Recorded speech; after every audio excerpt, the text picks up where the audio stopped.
आपण पाहतोय बी न्यूज, सोलापूरकरांचा मनामनातील। सोलापूर शहरातील कन्ना चौक परिसरात असलेले श्री क्षेत्र खंडोबा सेवेकरी भक्त मंडळी यांचे मंदिर सन 1960 साली स्थापन करण्यात आले असून गेली अनेक दशके हे मंदिर भाविकांचे श्रद्धास्थान म्हणून ओळखले जाते।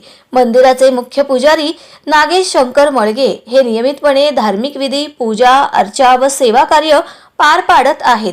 मंदिरात दर्शनासाठी हजारो भाविकांनी उपस्थिती लावली होती।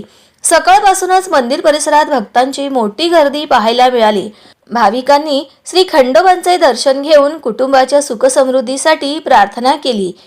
नमस्कार, मी खंडोबा सेवेकरी सालाबादाप्रमाणे यंदाही श्री क्षेत्र खंडोबा देवस्थान सेवेकरी मंडळ कन्ना चौक येथे वर्षांनी जसं खंडोबाची यात्रा भरती तसंच यावर्षी मोठ्या हर्षोल्लासात हे चालू खंडोबाची यात्रा सुरू आहे। हे खंडोबाचं देवस्थान 1960 सालापासून इथं कार्यरत म्हणजे इथं आहे, देवस्थान सुरू आहे।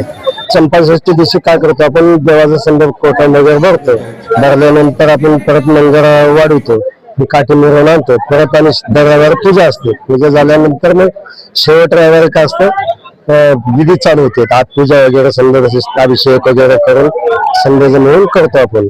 पुन्हा मग रात महाप्रसाद चालू करतो। संध्याकाळी पालखी मिळून आल्यानंतर मग जागरण म्हणून वाघा मिळून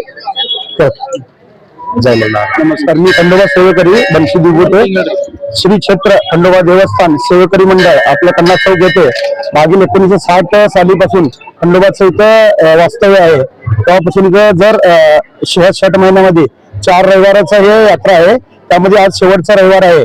मग सकाळपासून इथे पूजा अर्चा झालेली असते, सकाळी अभिषेक वगैरे झालेला आहे आणि प्रसाद वाटप चालू आहे। आणि आता थोड्या वेळात तिथे काठीची पूजा वगैरे होणार आहे। खंडोबाची 2 काठ्यां सिद्धेश्वरांच्या काठ्यांची पूजा होते।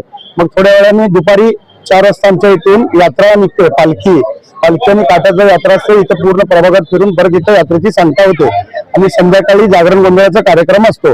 दिवसभर हजारो भाविक इथं दर्शनाला येतात आणि दर्शन घेतात आणि खंडोबाची सेवा तर कार्यरत चालूच आहे आणि आधी महाप्रसादाचं वाटप पण सुरू आहे। हर हर महादेव व येळकोट येळकोट जय मल्हार जय घोषाने परिसर दुमदुमून गेला होता। या भक्तिमय सोहळ्यामुळे संपूर्ण परिसरात आध्यात्मिक वातावरण निर्माण झाले होते।